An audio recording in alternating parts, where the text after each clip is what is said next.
My name is Giovanni Caridi and I've been working at Agrumaria Reggina since March 2024 as a junior recycling management technician in the juice and fruit division. I joined the company through my school path.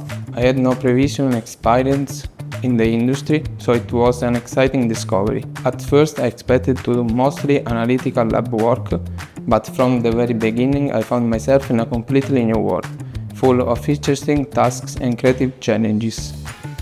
Daily, I mainly work on managing recipes and developing samples for our customers, although the lab work is always varied and engaging. The work environment is calm and supporting, and what really makes a difference is the strong collaboration among colleagues. During my time here, I've learned a lot, technically, but even more on a personal level, especially how to work as a part of a team and take responsibility for my tasks. Working in the juice and fruit lab is a constant challenge. It requires focus and commitment, but what makes it truly enjoyable is the great team atmosphere we've built together. Looking ahead, I hope to continue my journey at Agrumaria Reggina and keep growing, both professionally and personally, just as I have since day one.